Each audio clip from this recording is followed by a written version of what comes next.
Pernah nggak sih kalian tuh mikir suatu hari tuh kalian tuh jajan bakso, bayarnya itu pakai kripto? Tapi pertanyaannya, apakah Bitcoin atau kripto yang mirip seperti rupiah itu bisa menggantikan mata uang seperti US dollar atau rupiah kita? Nah, di Indonesia sendiri udah ada loh project koin digital yang mirip rupiah, namanya IDR Token, dan bahkan Bank Indonesia juga lagi garap rupiah digital. Ini bukan teori lagi, tapi fakta yang sedang terjadi. Jadi di video ini kita akan bahas tuntas apakah kripto akan menggantikan mata uang dunia. Tonton sampai habis supaya kalian nggak ketinggalan informasi penting ini.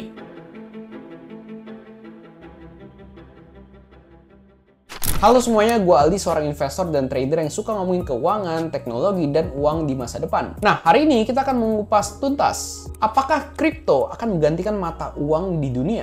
Oke, kita mulai dari peta kekuatan global. Selama ini kita percaya sama uang fiat seperti rupiah, dolar AS, atau euro yang diterbitkan oleh bank sentral. Tapi krisis keuangan dan inflasi yang tinggi seringkali bikin kepercayaan itu goyah. Nah, disitulah inovasi uang berbasis blockchain itu muncul. Di dunia kripto ada dua jenis yang penting untuk kita bahas. Yang pertama, kripto yang pergerakannya fluktuatif seperti Bitcoin, Ethereum, dan altcoin lainnya. Mereka ini sering dipakai untuk investasi ataupun trading. Yang kedua, ada stablecoin. Sesuai namanya, harganya ini stabil karena dipatok ke mata uang fiat, contohnya adalah dolar AS. Dan yang paling kita sering dengar atau paling populer yaitu USDT dan USDC. Berdasarkan data IMF, volume transaksi stablecoin di tahun 2024 mendekati 2 triliun dolar AS, 5 kali lipat dari tahun 2019.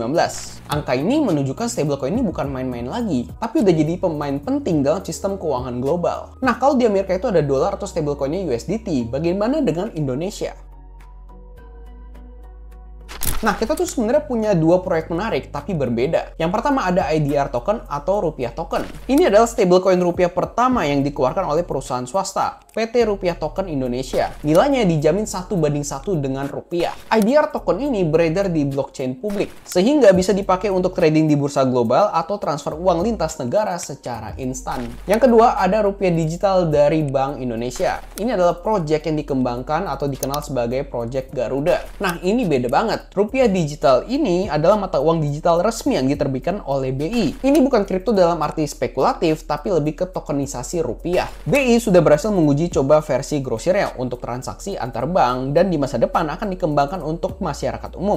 Nah, tujuan ini adalah untuk melengkapi, bukan untuk mengganti rupiah yang kita pakai sehari-hari. Jadi kita tuh punya dua koin rupiah digital, yaitu IDR Token dan rupiah digital dari bank sentral. Nah, ini bikin perdebatan soal masa depan uang di Indonesia itu makin menarik. Nah, emang apa sih yang bikin kripto, terutama stablecoin itu menarik? Yang pertama, transaksi cepat dan murah. Stablecoin bisa memotong perantara, memungkinkan transfer lintas batas dalam hitungan detik dengan biaya yang sangat rendah. Jauh lebih cepat dari sistem transfer konvensional seperti SWIFT. Yang kedua, lindung nilai inflasi. Di negara inflasi tinggi seperti Argentina atau Nigeria, banyak warganya menggunakan stablecoin dolar untuk melindungi nilai aset mereka dari pelemahan mata uang lokal. Yang ketiga, inklusi keuangan. Teknologi ini berpotensi memberikan akses ke layanan keuangan bagi orang yang tidak punya rekening bank, hanya butuh ponsel dan internet. Tapi banyak juga hambatan atau kontranya nih. Yang pertama, volatilitas. Harga Bitcoin atau Ethereum itu sangat fluktuatif sehingga tidak cocok untuk jadi alat pembayaran harian. Ya, makanya ada stablecoin juga yang akhirnya muncul, yaitu mata uang negara yang ditokenisasi. Yang kedua, regulasinya ini ketat. Banyak negara, bahkan termasuk Indonesia, itu menegaskan bahwa mata uang lokal adalah satu-satunya alat pembayaran yang sah.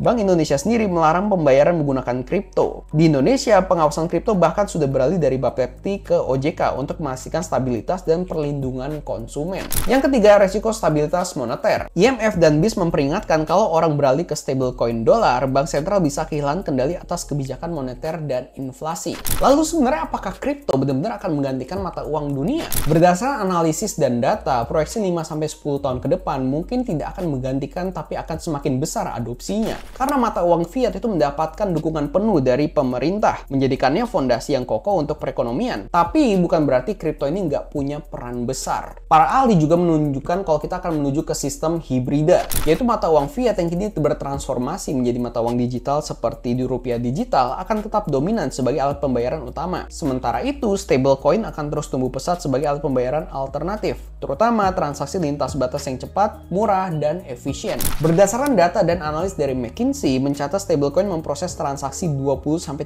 miliar per hari. Lebih besar dari 2018, tapi kurang dari 1% dari total pembayaran global. Tapi pembayaran stablecoin ini tumbuh drastis, menjadi lebih dari 27 triliun per tahun. Jika tren ini terus berlanjut, volume pembayaran menggunakan tokenisasi uang bisa menyamai sistem tradisional dalam kurang dari 10 tahun. Jadi ya sebenarnya masih 50-50. Dan kalau kita ngomongin di Indonesia, sebenarnya adopsi kripto ini juga semakin meningkat. Tapi mungkin regulasi dari OJK ini akan menjadi penentu di kedepannya. Jadi menurut gue mata uang fiat itu tidak akan digantikan, tapi mereka harus berevolusi di masa depan untuk dijadikan digital. Nah, keberhasilan sistem ini juga bergantung pada keseimbangan antara inovasi teknologi dan regulasi yang matang. Selama regulasi itu belum mengizinkan, menurut gue sulit sih untuk diadopsi 100% ya. Makanya kalau dari survei pun juga masih 50-50 selama 10 tahun ke depan. Tapi gimana menurut kalian? Apakah kalian tuh setuju kripto dan fiat akan hidup berdampingan? Atau kalian tuh punya pendapat lain? Coba tulis pendapat kalian di kolom komentar and I'll see you in the next video.